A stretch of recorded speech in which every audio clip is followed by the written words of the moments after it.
Super content de t'avoir parmi nous, hein, Oui, au bah écoute, festival. plaisir partagé, comme on dit. Et donc tu vas intervenir doublement, hein, parce que donc dans un premier temps, je t'avais proposé d'intervenir donc sur notre thème de l'année qui est témoignage et voix d'une transcendance. Et Oui, d'ailleurs, tu vas commencer la journée du samedi sur une piste qui est la tienne, hein. Donc la voie néolithique. c'est Hein, ça. donc la voie d'une pensée, une façon de penser, donc qui s'est constituée, s'est élaborée et qui est très complexe en fait au néolithique et qui s'est perpétuée notamment à travers les édifices romans. Donc ça, ce sera ta première intervention. Et puis tu as accepté aussi de porter ton regard très particulier avec une méthodologie très au point sur le site qu'on est en train d'étudier collectivement, la Baume des Chevaliers, qu'on va faire découvrir donc au public à l'occasion du festival.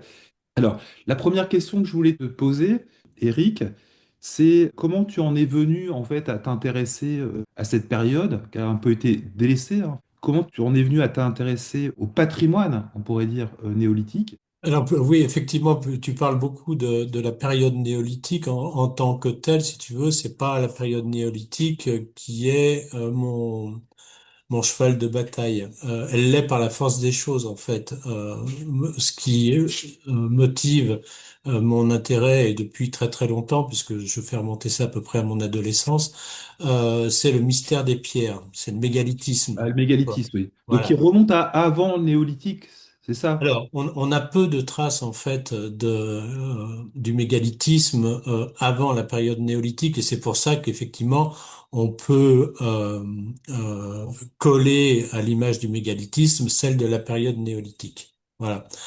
Ceci étant, dans mon approche, je m'aperçois qu'on a des mégalithes qui remontent au-delà de la période néolithique, donc à minima du ce qu'on appelle le mésolithique, et voire même peut-être éventuellement dans certains cas la fin du paléolithique supérieur. Voilà, donc la fin de l'homme des cavernes, euh, comme on l'entend en général. Donc c'est ma passion, elle est plutôt relative en fait aux pierres et à leur mystère. Voilà. Après, tu me demandes comment cet intérêt m'est venu. Je sais pas, je te répondrai de la manière suivante. Pourquoi certaines personnes sont intéressées par la musique, pourquoi d'autres par la peinture ou l'astrophysique. Enfin voilà, il n'y a pas réellement de réponse à ça. C'est des choses qui font un peu partie de nous. Voilà. Est-ce que c'est inné ou pas, ça je n'en sais rien. Mais il n'y a rien dans mon éducation, en tous les cas, qui aurait pu motiver à la base, si tu veux, cet intérêt-là, et pourtant il est là. Oui. Voilà. Parce que ce qui est étonnant, c'est d'avoir poussé l'étude de ces sites donc mégalithiques aussi loin. Donc, est-ce que tu as croisé à un moment donné sur ton chemin d'autres chercheurs? Si à un moment donné dans mon parcours j'ai été influencé par quelques personnes, la personne qui me vient à l'esprit immédiatement c'est celle de Howard Oui. Crowhurst. Donc j'évoquais le fait que c'est un intérêt que j'ai depuis au moins l'adolescence. Puisque toi, tu as une région, c'est ça, c'est le Mornantais. Sud lyonnais, on va dire Voilà. d'une Donc ça, manière c'est ta générale. région d'enfance natale, en fait. Exactement, Voilà. voilà. Donc, elle est très riche Qui est en riche géologie. en mégalithes, effectivement, mais qui ne sont pas des mégalithes reconnus par la science, en fait. On a par chez nous un mégalithisme qui est un petit peu atypique et différent des beaux menhirs qu'on va avoir en Bretagne, des beaux dolmens qu'on va avoir dans le Lot ou dans l'Ardèche, par exemple. Et de fait, ça n'intéresse pas beaucoup, les pierres qu'on a par chez nous n'intéressent pas beaucoup la science aujourd'hui. Euh, et donc, il n'y a pas de recherche par chez nous. Voilà. En tout et pour tout, je crois qu'il y a un mégalithe, un menhir référencé dans le département du Rhône, et ça s'arrête là. Voilà. Alors, donc oui, le reste n'est même pas répertorié. Non, il y a aucune recherche, donc c'est vrai qu'on l'a peut-être pas dit, mais moi je m'inscris plutôt comme un spécialiste de ce qu'on appelle la géométrie mégalithique. Je suis pas du tout un spécialiste du mégalithisme, du phénomène mégalithique. Je ne suis pas préhistorien, je ne suis pas archéologue, je ne suis pas scientifique, voilà, mais C'est une passion. J'aborde cette passion avec dans une démarche qui est différente de celle de la pensée scientifique actuelle. En fait, moi, je me positionne plutôt dans un mode de pensée qui est la pensée symbolique. Donc, un travail qui relève, on va dire, du sens, de la signifiance des choses à travers l'analogie. Mais l'analytique de, de la pensée scientifique est quand même présente, forcément, puisqu'on fait de la géométrie, on fait des mathématiques, et on a besoin quand même de la pensée analytique pour avancer. Et c'est vrai, quand on lit tes livres, on voit la rigueur en fait qu'est la tienne. Tous les éléments dont tu parles, en fait, s'inscrivent dans une cohérence qui, à un moment donné, enfin, paraît vraiment inouïe, je crois que c'est le mot. Oui. C'est très, très impressionnant, hein. Puis moi, je considère les pierres comme des éléments appartenant à un règne spécifique, qui est le règne minéral, hein, si tu veux. Mais en tant que règne, on va pouvoir faire certains parallèles avec le règne animal, le règne végétal également. C'est-à-dire qu'à un moment donné, ces pierres, pour moi, elles ont une certaine forme de conscience aussi. Mais la forme naturellement de ce que propose la nature va être en capacité, si tu veux, d'appeler des choses qui appartiennent à d'autres dimensions que la nôtre. Et donc, c'est ce qui fait que ces pierres vont pouvoir nous parler, en fait. Oui. Voilà. Et d'où l'inscription de ta conférence dans le cadre de notre réflexion sur la transcendance. J'aimerais que tu nous expliques le principe du tracé régulateur, parce que en fait, il impose des points ou des lignes sur lesquels prennent appui l'ensemble de tes calculs. C'est ça, si j'ai bien compris. Oui, alors ce qu'on connaît sous l'appellation de tracé régulateur, on connaît ça pour les monuments religieux, en fait. Donc, c'est un tracé géométrique qui, en principe, sous-tend le tracé architectural d'un monument, hein. Donc c'est un tracé qui est invisible, mais dont on pense qu'il est à l'initiative de l'architecte, en fait, qui va être en charge de construire un monument religieux, par exemple. Euh, alors ce que je te dis là, ce sont des choses qu'on trouve dans les livres, en fait, hein, en termes de définition du tracé régulateur. Et donc, ce sont des notions qui restent de toute manière une interprétation. Voilà. Et qui fait a priori consensus, en fait, parmi les différents auteurs qui sont attachés à travailler sur les tracés régulateurs. Donc, l'idée, c'est que c'est à l'initiative de l'architecte. L'architecte est lui-même en charge de synthétiser dans l'expression d'un monument un programme qui lui a été confié par un maître d'ouvrage. Donc, si on parle de monument religieux, on va parler de l'Église comme maître d'ouvrage, qui va donner d'une certaine manière un programme à l'architecte. Et ce programme va constituer une espèce de dédicace, en fait.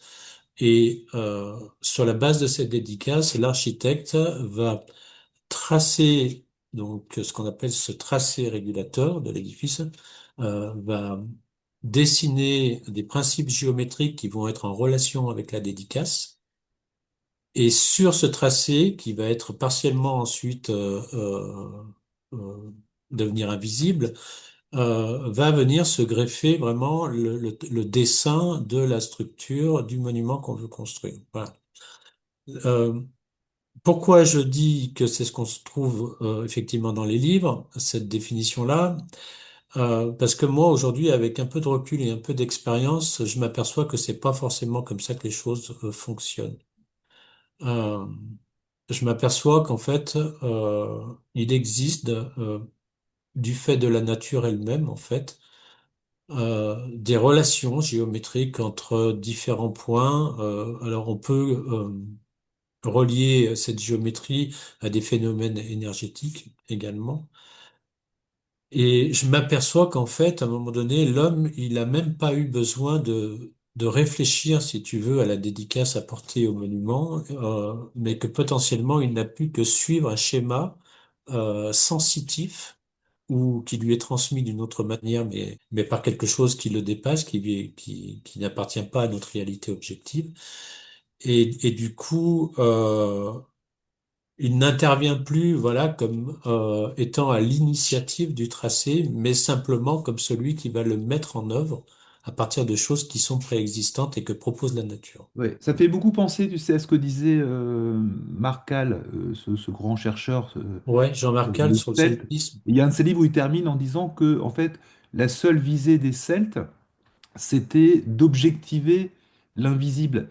Donc c'est vrai, quand on suit ton travail, on a l'impression que c'est ça, en fin de compte. C'est-à-dire qu'ils veulent manifester dans le champ de l'humain, en fin de compte, Exactement. des secrets de la nature qui sont invisibles. Oui, Comme si en fait ils avaient compris, on pourrait dire presque dans la langue des oiseaux, en fait, l'horlogerie de l'espace et du temps, c'est-à-dire les mécanismes, enfin, qui régissent le vivant de la Terre, et que par bribes comme ça, ils ont reconstitué en fait la formule.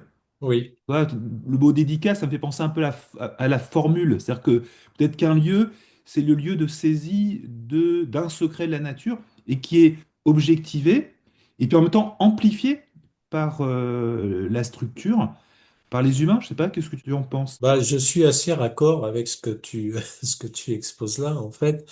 Euh, je m'aperçois effectivement, comme je le disais, que la nature est capable de proposer des choses par elle-même et que par je ne sais quel moyen, par contre, l'homme a été à un moment donné capable de ressentir ces choses-là pour les exprimer en tant qu'espace sacré, hein, puisque de toute manière, moi, je travaille que sur ce type de monument. Euh, et donc, le monument en lui-même va avoir pour conséquence donc de modéliser finalement cet invisible qui n'est pas totalement invisible, parce que Oui, justement, la géométrie et les nombres que je propose permettent de rendre visible cet invisible, hein. C'est un oui. espace qu'ils avaient effectivement des sens qui leur permettaient d'appréhender des choses qu'on n'est plus capable d'appréhender nous aujourd'hui. Alors, on a avec la discipline actuelle de la géobiologie, effectivement, tout un tas de personnes qui sont euh, à même de pouvoir détecter un tas de choses qui relèvent de cet invisible. Euh, donc, il faut pas faire une généralité de notre époque actuelle par rapport à ce non ressenti. Il existe encore et puis on est capable de le travailler et puis de l'enseigner. Mais c'était probablement des choses qui étaient beaucoup plus naturelles il y a quelques milliers d'années, à une époque où l'homme était beaucoup plus en relation avec la nature que- qu'à notre période.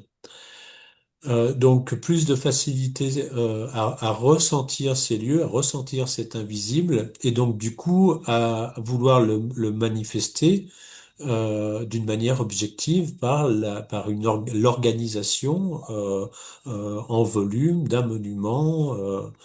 Alors au départ des pierres, mais progressivement ces pierres ont été remplacées par des petits temples, et puis ces petits temples par des monuments religieux, une chapelle, ensuite une église, ensuite une cathédrale, etc., etc. Ce qui est intéressant dans ce que tu viens de dire, c'est aussi de faire le constat, une perpétuation des informations qui ont été captées donc il y a très très longtemps, et puis aussi l'amplification, la continuation de la compréhension, l'approfondissement de cette compréhension d'une information qui est en fait transcendantale, parce qu'on peut en arriver là. Et je pense notamment, tu sais, il y a des nombres qui reviennent tout le temps. Il y a deux noms qu'on connaît bien, parce qu'on entend énormément parler, parce qu'il y a plein de traceurs de lignes qui font le constat de la présence de ces nombres, c'est les nombres pi et les nombres phi, et donc ils sont désignés justement comme des nombres transcendantaux, et ils sont très présents dans l'unité Dans de la nature. l'architecture sacrée, bien Est-ce que tu sûr, peux nous oui. en parler de ces nombres et comment toi tu les interprètes? Alors effectivement, hein, ce sont des noms extrêmement importants, donc pi, euh, le, le, le rapport au cercle en fait, hein, et puis phi, donc le nombre d'or. Il y en a un troisième hein, auquel on pourrait faire référence, c'est le nombre psi. En fait, ces nombres, pour moi, sont à mettre en relation avec le fonctionnement des différents plans que l'on définit comme étant le plan de la matière, le plan émotionnel, le plan de l'âme et le plan spirituel.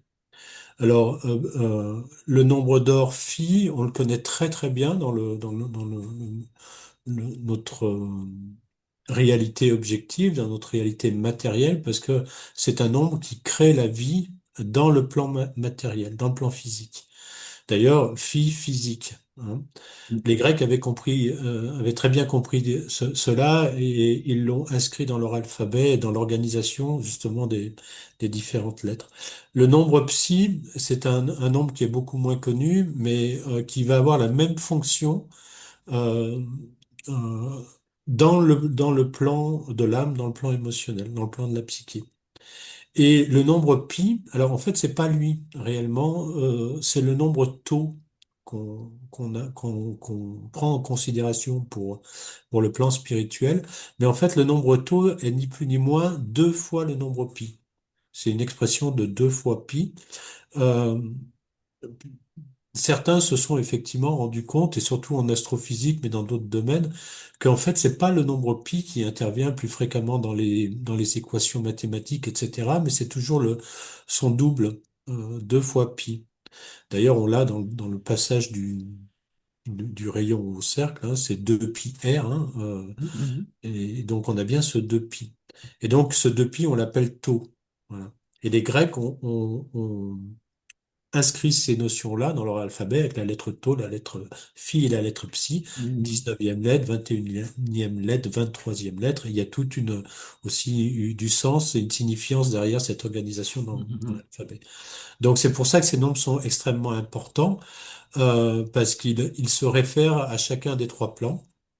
Mais qui sont toujours réunis, hein, naturellement, et on le voit bien, c'est tout le principe d'un espace sacré, hein, si tu veux, hein, c'est de réunir ces trois plans qui vont permettre l'élévation de la conscience. Ce qui ressort de tes travaux, c'est que en fait, toute la complexité de la nature, même à l'échelle d'un dispositif qui se trouve dans le champ de notre vision, ça reste quand même très complexe.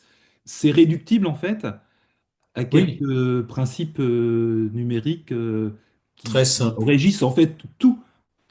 Oui, oui, mais c'est ce que je te dis. En fait, on se rend pas compte à quel point la nature aime les choses simples et elle va aller chercher ce qui lui paraît le Ouais, plus simple, en fait. ouais. Mais là, c'est la Euh, nature avec un N un grand N, majuscule, bien hein. C'est sûr. la Oui, nature naturée par un oui. principe donc créateur, harmonisateur. On pourrait l'appeler Dieu, hein, ou même c'est un, Bah, certains l'appellent comme ça, oui, on bien peut l'appeler sûr. comme ça, voilà, tout à fait.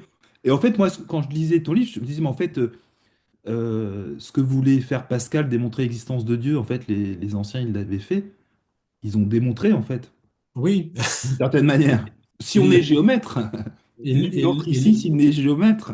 oui, oui, oui, oui. Alors, c'est vrai que bon, comme je le disais tout à l'heure, il y a un moment donné, on peut se poser la question de savoir jusqu'à quel point l'homme a été à l'initiative de cette géométrie et de ces nombres qu'on trouve dans le sacré, puisque la nature est capable de proposer ça toute seule. Maintenant, on sait aussi que l'homme, il a été capable à un moment donné, Mhm. donc non seulement de comprendre, mais d'interpréter les choses, de se les accaparer pour pouvoir les retranscrire lui-même et à son initiative.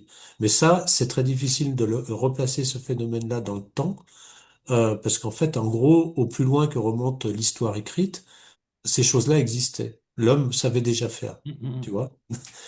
Donc, Oui, ce qui est intéressant, c'est qu'avec en fait, des moyens numériques, des calculs, des connaissances d'aujourd'hui, en fait, tout ce qu'ils ont intuité oui, et formulé à leur façon est confirmé. c'est ça. Et ce qui est intéressant, c'est que tu montres que tu peux utiliser des tas d'unités de mesure en fait qui viennent d'époques et de lieux différents, Oui, et ça fonctionne en fait toujours plus loin finalement.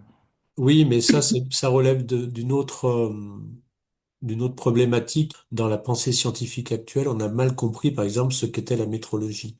L'étude, justement, du mégalithisme et de la géométrie mégalithique montre ce que tu es en train d'exposer, donc à savoir qu'on a plusieurs systèmes de mesure qui se rencontrent dans des mêmes systèmes et que ça pose beaucoup de problèmes justement d'interprétation à la science, mais c'est peut-être parce qu'on a mal posé les bases de ce que pouvait être la métrologie au départ. On est en droit à chaque fois, hein, de penser que l'homme est à l'initiative de tout et que donc c'est lui qui un jour a eu besoin de la mesure et qu'il l'a créée. On ne sait pas sur quelle base. moi, je prends encore une fois les choses à l'envers. C'est-à-dire que la nature a été capable de proposer ça à l'homme, il a su l'interpréter et il a su se l'accaparer. Voilà.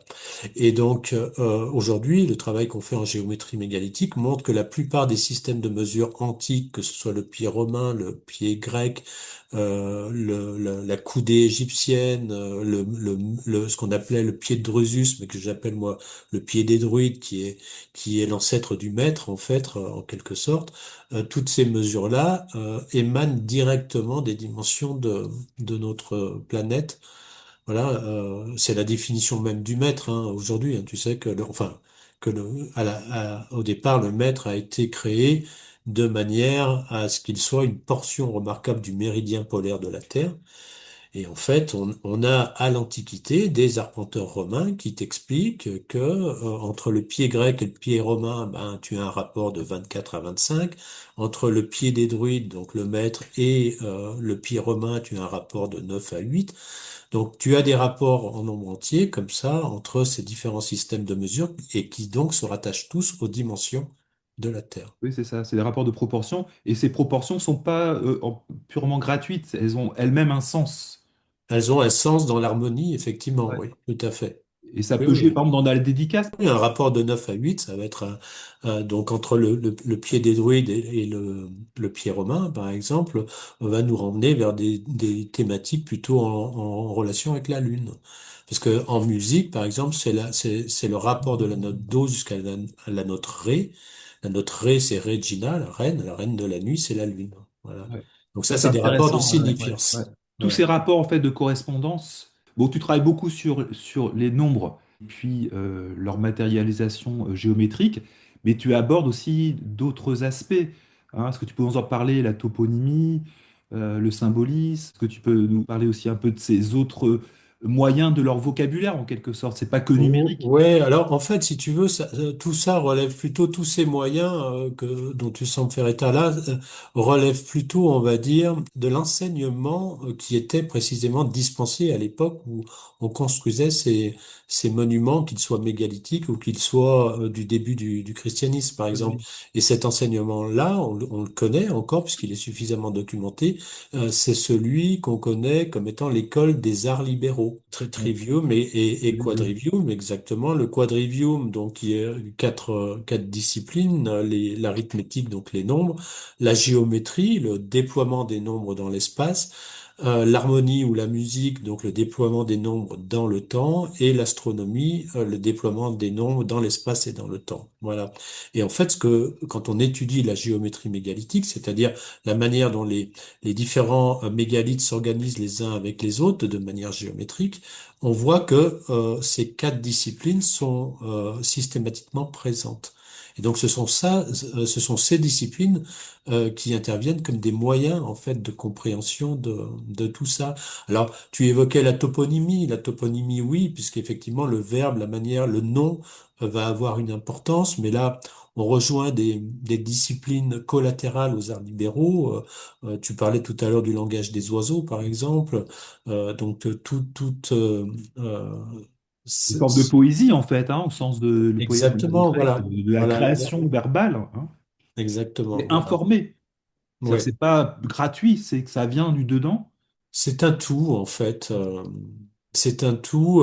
C'est comme si on t'avait donné une espèce de caisse à outils, et quand tu as utilisé tous les outils, ben tu es en mesure on va dire, de créer toi-même, si tu veux, l'espace sacralisé. Ouais, ouais. Et Euh, d'objectiver l'invisible. Voilà, d'objectiver l'invisible, mais au-delà de ce que tu vas être en mesure de créer, c'est également une œuvre intérieure hein, que tu effectues, Mhm, mhm. et parce que naturellement, tout ça a pour effet d'élever la conscience humaine. Oui, c'est opératif. C'est-à-dire que c'est aussi projectif Oui, de ce qui est dedans, mais pas, non déployé, en quelque chose qui se déploie voilà, dedans et qui s'extérioriser. illumine et rend le dehors aussi merveilleux. Tu utilises, je crois, plusieurs fois ce mot-là. Après, pour revenir à la toponymie, parce que je vois que tu as un magnifique clou là derrière toi, je ne sais pas si tu connais l'hypothèse de chercheur alors, qui date fin du 19e, qui s'appelait Camille Jullian. et qui Oui. a fait l'histoire de la Gaule et qui lui dit en fait le peuple qu'on a oublié, c'est le peuple des Ligures. Et il y a un autre chercheur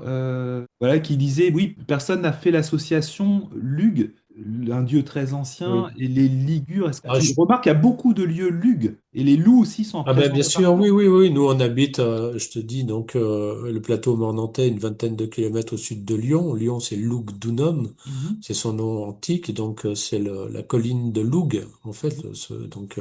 Ce dieu extrêmement important, probablement le plus grand des dieux, on va dire à l'époque celtique, donc l'époque gauloise, qui est néanmoins, et tu le dis, on s'en rend bien compte à travers le panthéon celtique, si tu veux, que c'est une divinité qui est à part et qui provient probablement d'époques qui sont antérieures au celtisme. C'est-à-dire que les Celtes ont continué à vénérer cette divinité, si tu veux, même si elle leur était pas propre initialement et qu'elle appartenait à des peuples qui étaient présents avant leur arrivée. Euh, et parmi ces peuples figurent les Ligures. Donc, je me suis jamais intéressé à la relation Ligure-Loug, mais pourquoi pas? Et Ouais. donc ça pourrait en effet renvoyer à un dieu primordial, Oui. pré-celtique en fait. Chez les Celtes aussi, il y a Bélénos, Bel, hein, qui est un peu l'équivalent. Alors, à travers Bélénos, effectivement, on va avoir l'idée de la jeunesse de ce dieu Loug, parce que le dieu masculin, si tu veux, pour moi, il a trois visages. Celui de la jeunesse, de la maturité, Ouais, puis ça de tu la l'expliques très vieillesse. bien, oui, oui. C'est des visages qu'on retrouve chez la déesse Oui, des également, trinités, même ouais. si la déesse en a un de plus. Mais donc le dieu père a trois visages comme ça, et donc Bélénos, c'est cette première image du dieu père qui reflète celui de la naissance et de la jeunesse. Voilà, c'est pour ça que moi je considère d'ailleurs que la fête de Beltane chez les Celtes, la fête du 1er mai, qui était la fête de Bélénos, célèbre en fait la naissance du dieu Bélénos ou la naissance du dieu Loug, puisque c'est le même personnage. Voilà. D'accord. Un personnage très intéressant, ce Oui. Loug, hein, puisque tu sais que les Romains le comparaient à Mercure, en fait, chez eux, donc l'équivalent d'Hermès et d'une certaine manière l'équivalent de Thoth en Égypte, mais pas que. En fait, le dieu loup, pour moi, il serait comparable à un espèce de Thoth Horus. Voilà.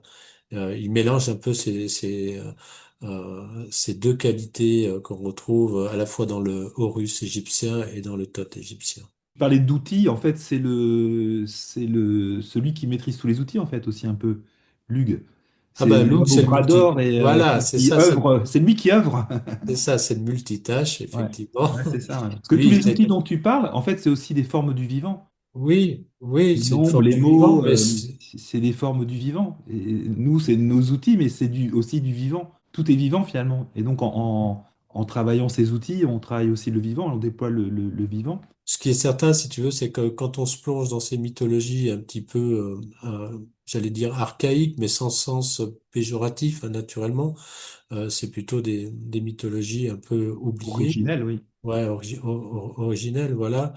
Euh, on se rend vraiment compte, si tu veux, de l'immensité de cette puissance mythologique. Et il faut pas oublier que cette puissance mythologique, elle n'est ni plus ni moins le reflet de structures archétypales Ouais, ouais. voilà, qui sont là depuis les débuts du commencement Et, et qui nous suivent, et qui sont en nous. qui sont en nous, bien sûr, voilà. Bon, après, c'est des phénomènes qu'on peut appeler ça aussi de différentes manières, hein, conscience collective, etc., etc. C'est ça, quand on parle de mythologie, qu'elle soit archaïque ou plus récente, en fait, hein, si tu veux, on est sur des modèles de structure archétypale.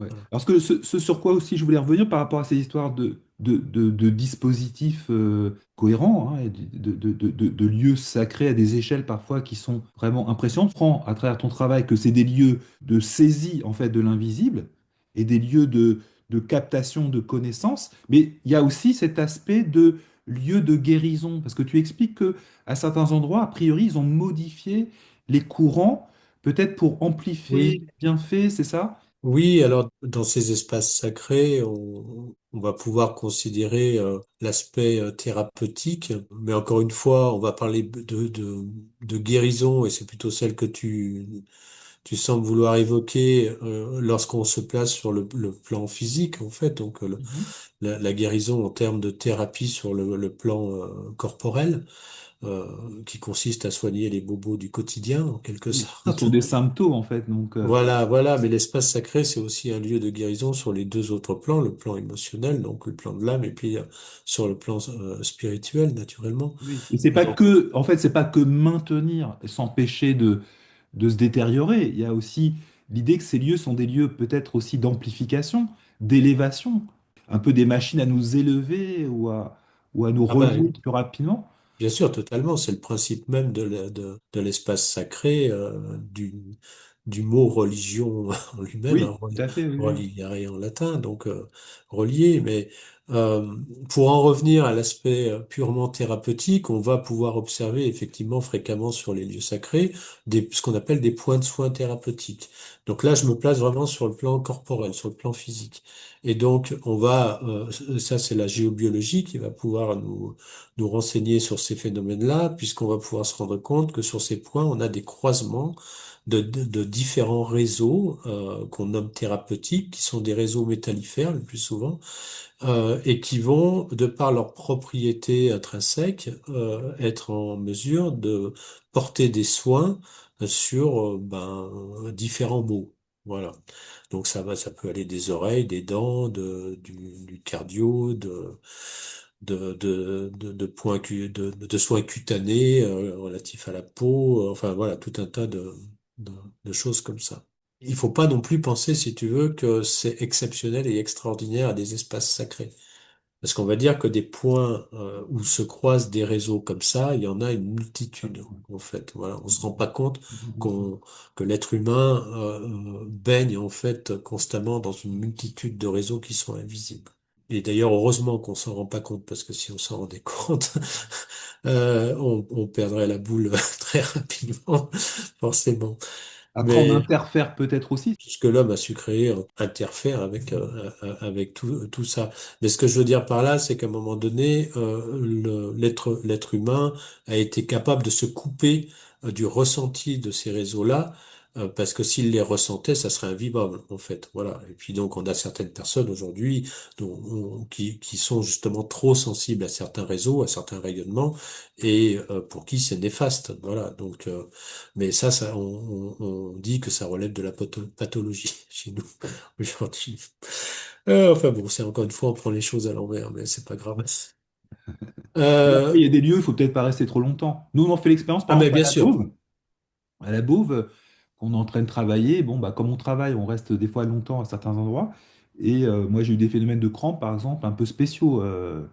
Donc maintenant, je sais Hmm. que je fais attention. Parce qu'il y a évidemment, alors parfois c'est très agréable, mais en même temps, si on s'expose trop longtemps à certains endroits, c'est pas bon.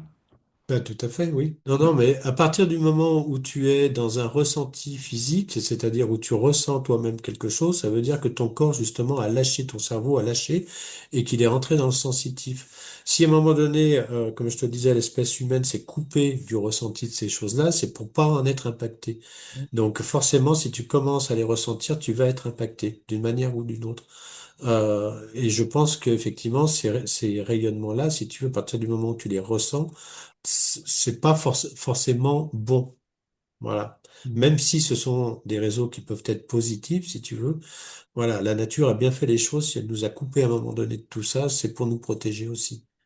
Oui, Voilà. puis c'était peut-être aussi des lieux à part, gardés par des gardiens spéciaux qui faisaient ce qu'il fallait pour que ce soit pas nocif. Il y a peut-être aussi l'idée que c'était des Oui. espaces qui étaient entre les mains Alors, de personnes particulièrement en mesure de gérer ces oui, c'est énergies-là. ça. Après, effectivement, mais là, là, on va rentrer dans un monde qui est celui on va dire, de la magie, au sens large. Mais Mais effectivement, il y a la possibilité effectivement d'avoir une maîtrise sur cet invisible, sur ces énergies-là, et d'en faire un petit peu ce qu'on veut. Mais là, ça nécessite des compétences qui sont, d'ailleurs, qui ne sont pas du tout les miennes, hein, mais qui sont effectivement indispensables pour se protéger. Ton site du Mornantais, là, est-ce que tu sais si il y a des gens qui, en fait, utilisent, accompagnent des soins, je ne sais pas, est-ce que c'est encore opératif, plus ou moins officieusement? Oui, alors pour moi, effectivement, il faut bien considérer la notion de thérapie et de point thérapeutique un petit peu à l'image des espaces sacrés, c'est-à-dire qu'ils ont évolué au fil du temps, au fil des millénaires.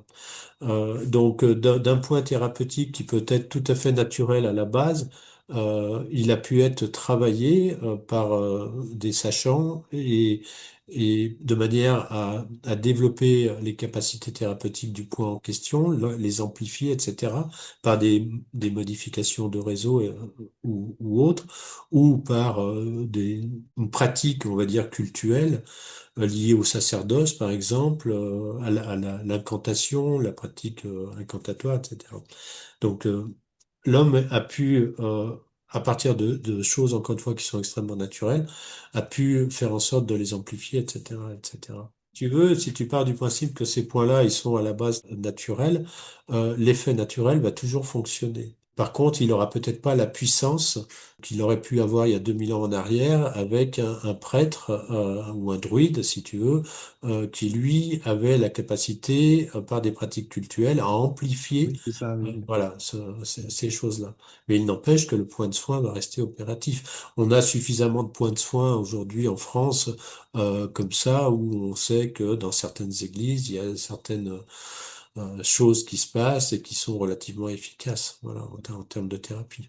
Et tu penses que les connaissances, je dirais purement, même si ça dépasse toujours une sectorisation, mais les connaissances de bâtisseurs, est-ce qu'elles se sont transmises ou pas? Est-ce qu'il y a des lignées de, je sais pas, de compagnons qui ont hérité quand même un petit peu de ça, qui font, je sais pas, des édifices ou simplement qui restaurent ou je ne sais trop quoi? Ou est-ce que la transmission de ce savoir-là immémorial a cessé? Non, il n'a pas cessé. Là où je vais être pas forcément en mesure de te répondre, c'est sur pourquoi ils n'ont pas cessé. Alors, bien sûr que l'enseignement, notamment des arts libéraux, a quasiment disparu à partir de la Renaissance, en fait. Donc, une époque charnière où on a complètement changé de paradigme. Et donc, ce type d'enseignement s'est quasiment éteint, mais il ne s'est pas totalement éteint. Voilà. Donc il a su se transmettre, ça on le sait, à travers différentes sociétés initiatiques, mais que de manière partielle à chaque fois dans ces différentes sociétés, par exemple. Et ça constitue pas un tout. Par contre, on se rend compte sur des réalisations qui sont très contemporaines, si tu veux, qu'on a des choses qui sont faites de manière remarquable comme s'il y avait effectivement une connaissance qui s'était bien perpétuée dans le secret, dans le silence. Alors pourquoi pas, effectivement, à travers effectivement ben, des sociétés secrètes, comme je le disais, ou initiatiques en tous les cas. Encore une fois, il faut pas sous-estimer la puissance de la structure archétypale qui veut Oui, se exactement. Oui, manifester. oui, Voilà. oui. Et ça Voilà. renaît à travers nous. C'est ça, ça renaît systématiquement à travers la personne qui va penser, enfin à travers n'importe qui en fait, Oui, oui. j'allais En fait, dire. ça ne meurt jamais parce que c'est le vivant, donc ça Voilà. revient. Après, on a des périodes un peu d'extinction quand même de la connaissance et de la conscience tout ça. Mais quand on descend très bas en fait, dans l'obscurantisme par rapport à ces informations-là, c'est toujours là où ça devient intéressant parce qu'il y a le retour Oui, par des chercheurs souvent indépendants comme toi, comme Howard Crowers, etc. C'est ça qui est intéressant. Donc, il faut peut-être que ça meure en apparence pour que ça renaisse autrement dans le temps de chaque génération. potentiellement, oui, on pourrait avoir un schéma comme celui-ci, oui. Oui. Alors, pour finir, parce qu'on pourrait y passer des heures, et puis on va t'écouter aussi pendant le festival. Donc, tu as commencé à travailler un petit peu sur notre site remarquable de labo. Je pense qu'on est en train de faire plein, plein, plein de découvertes là-bas. Donc à la base, on avait exploré il y a 2 ans le souterrain qu'on a désigné comme étant initiatique. Je pense que ça va assez de soi, ne serait-ce que visuellement, par sa forme, en fait, son architecture, qui me parle en tant qu'idéogramme. Après, on va prendre des mesures précises pour pouvoir savoir si au niveau numérique, là, et Oui. géométrique, il y a une perfection aussi. Quand on aura fini les relevés, on te les enverra. Mais déjà, tu as fait un petit travail notamment sur un espace qui est en dehors du bois où se trouve le souterrain, qu'on appelle le champ de la Lune. On a retrouvé des photos de ce que nous, on a cru identifier comme étant un observatoire lunisolaire d'une taille impressionnante. Donc deux cercles inscrits dans un carré, et puis avec une étoile à 8 branches. Et donc tu as commencé à faire quelques calculs, nous poser quelques hypothèses, sachant que le travail ne fait que commencer. Oui, il fait que commencer. Puis encore une fois, je te l'avais dit, et c'est pour ça que Mm. j'essaye de rester prudent. Oui, bah, il le Parce faut. qu'avec toute la rigueur que j'ai pu mettre, si tu veux, sur cette première approche, tant qu'on n'a pas de relevé précis du site dans sa globalité, c'est très compliqué aussi d'être voilà, d'être affirmatif à 100%. Bon, enfin moi j'ai quand même, avec l'expérience qui est la mienne, j'ai quand même pu superposer, si tu veux, effectivement cet artefact hein, qui apparaît sur des photos aériennes qui datent des années 1970 à 70, peu je près, crois. voilà. Oui, oui, c'est ça, oui. Là où on voit vraiment apparaître dans un champ une forme carrée avec la croix à 8 branches que tu évoques et puis effectivement le cercle intérieur. Alors, ce qu'il faut dire, c'est que c'est dans un champ incurvé, en Oui, 2 minutes, comme un cirque romain. oui, Tu oui, vois, oui, donc ça, oui. déjà, tu te dis, ouais, comment on peut tracer aussi précisément un carré et des cercles sur une distance comme ça, dans un terrain qui est en creux. Oui, alors après, bon, bon, c'est des notions qui sont plutôt techniques, mais Oui, oui, oui. à l'époque romaine, on n'avait aucune Oui, difficulté, peut-être, si oui. tu veux. Ouais, Voilà, ouais, les ouais, compétences techniques ouais, étaient ouais. là. C'était pas forcément fondamentalement les mêmes que les nôtres aujourd'hui, mais ils avaient leurs propres outils pour mener à bien des choses qui nous paraissent aujourd'hui à nous irréalisables. Voilà. Mhm. Bon, donc ça, c'était pas une difficulté, si tu veux. Euh, non, après, bon, forcément, moi, ce qui va m'intéresser, c'est l'aspect purement géométrique et numérique hein, qui apparaissent à travers cette forme, puisque, comme j'en parle régulièrement, nombre et forme vont nous renseigner en fait justement sur cette structure archétypale qui cherche à se manifester dans ce lieu. Ce qu'il a pu apparaître pour l'instant, c'est qu'on a effectivement une relation à la Lune. Donc ça, la toponymie, même si ce n'est qu'un nom vernaculaire et dont je ne sais Mhm. même pas d'où il sort, Ouais, on ne sait mais le pas. nom de champ de la Lune n'est peut-être pas anodin. Alors, l'idée souvent qu'on peut objecter à ce type de renvoi, c'est de dire, ben oui, en sachant qu'on est sur le champ de la Lune, le nom du lieu va forcément impacter notre conscience et nous faire aller dans l'idée d'une représentation, d'une manifestation en lien avec cette thématique-là. C'est naturellement tout à fait envisageable. Mais l'inverse est aussi possible, comme je le disais précédemment. Il ne faut pas sous-estimer la puissance de la structure archétypale qui cherche à se manifester. Voilà. Et donc, on a peut-être effectivement, à travers ce toponyme, une émergence directe de la structure archétypale. Voilà, après, je peux pas en dire énormément de choses. La grotte en elle-même, moi, je la connais pas en tant que telle. J'ai regardé un petit peu les plans et effectivement, tout ça semble construit avec une certaine intention. Euh, ça mériterait, à mon avis, effectivement, d'avoir un très bon relevé et d'en faire l'analyse numérique Oui, derrière. surtout qu'on a découvert d'autres éléments, justement, géométriques, des Oui, triples cercles, donc une espèce de triple enceinte, hein, si on se réfère oui, à Guénon, des tumulus, oui, un cercle aussi dans un carré, un cercle isolé, très bien tracé. Donc il y a plein d'éléments géométriques. Et puis on oui, a aussi découvert, il n'y a pas très longtemps, là, il y a 3 semaines, en débroussaillant, des conduits en fait d'aération apparemment de soit un énorme crématorium, hein, soit peut-être une fonderie ou quelque chose de cet ordre-là. Parce qu'on a trouvé aussi des scories de métallurgie. Donc oui. on est sur une hypothèse métallurgiste thaumaturge.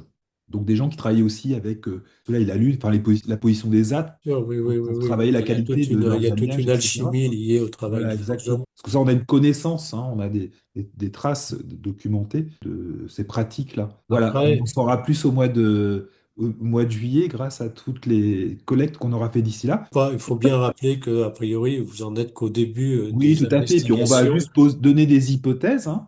Ouais. Après, il y avait Michel Vital-Le Bossé qui sera là, qui avait déjà travaillé très sérieusement le site sous plein d'angles différents, sous l'angle aussi de l'herméneutique, par exemple. Donc il y a quand même déjà pas mal d'informations, mais là, il y a d'autres choses qui se sont révélées exister sur le site, et donc bon, bah, on posera sur la table quelques hypothèses, puis on échangera sur ce site, puis surtout on le visitera, parce qu'en fait, c'est un site qui est puissant dans l'alimentation qu'il exerce. C'est une aventure en soi, parce on est dans un espace particulier. Donc c'est un lieu qui entraîne aussi plein de rencontres, plein de phénomènes un peu spéciaux. Donc je pense qu'on est vraiment dans un Téménos, un peu un espèce de lieu comme ça où il se passe des choses C'est bien possible, voilà. intéressantes. Donc on sera ravis Ouais. de te le faire visiter et puis de partager avec tous ceux qui s'intéressent à ces sujets-là cette nouvelle aventure. Écoute, je te remercie énormément, Eric, Ben, c'est moi. pour toutes ces pistes déjà que tu nous ouvres. Et puis, je ramène vraiment à lire tes livres, parce que entre les vidéos déjà qui sont fascinantes, entre la vidéo et le livre, on voit vraiment, pour ce genre de travaux, il faut vraiment lire les livres. Parce que on avance comme ça, pas à pas, minutieusement. Tu donnes tous les outils, en fait. Tu rappelles les connaissances, tu donnes tes sources, etc. Donc, en fait, c'est vraiment très didactique. J'ai tendance à dire que effectivement, mes livres peuvent paraître des fois de prime abord assez compliqués parce que on aborde les nombres, on aborde la géométrie, des notions qui sont pas forcément acquises par tous. Mais j'aurais tendance à dire que chacun y prenne ce dont il a besoin. On peut laisser de côté les nombres et la géométrie, mais celui qui veut juste prendre connaissance des pierres souvent inconnues hein, que Ouais. j'évoque et que j'ai redécouvertes pour aller les visiter, voilà, ça peut être ça la motivation du lecteur aussi, tout simplement. Tu Il y en a organises, toi, des visites, justement, dans ton territoire ou pas? Oui, oui, oui, ça m'arrive D'accord. effectivement. Alors, je le fais un petit peu moins à mon initiative, mais j'interviens plutôt maintenant à l'initiative d'associations, de D'accord. collectivités, voilà, ou de groupes. Bah, écoute, à bientôt. Au plaisir de vous retrouver, effectivement.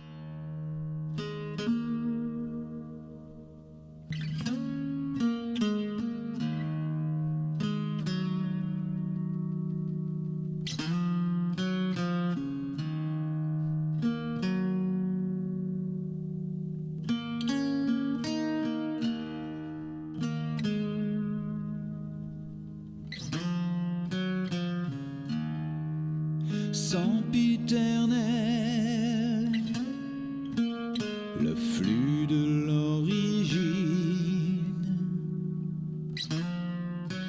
conscient de tout sauf de lui-même, l'instant est éternel. Ah.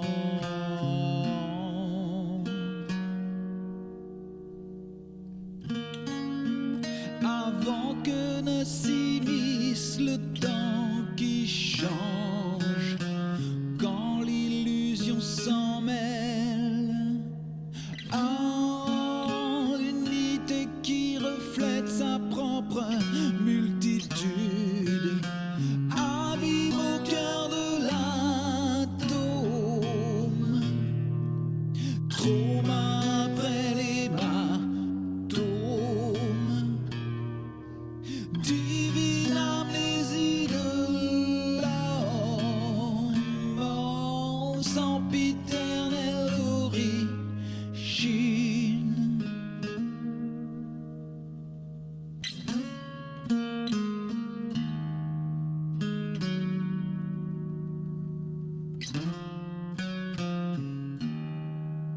Frêle étincelle, un fragment de lumière parmi les mondes, individuel,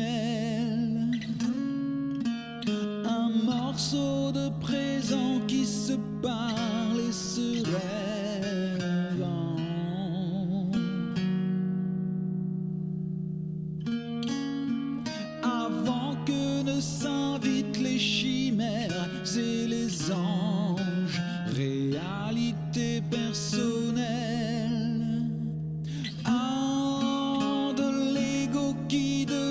sa propre philosophie.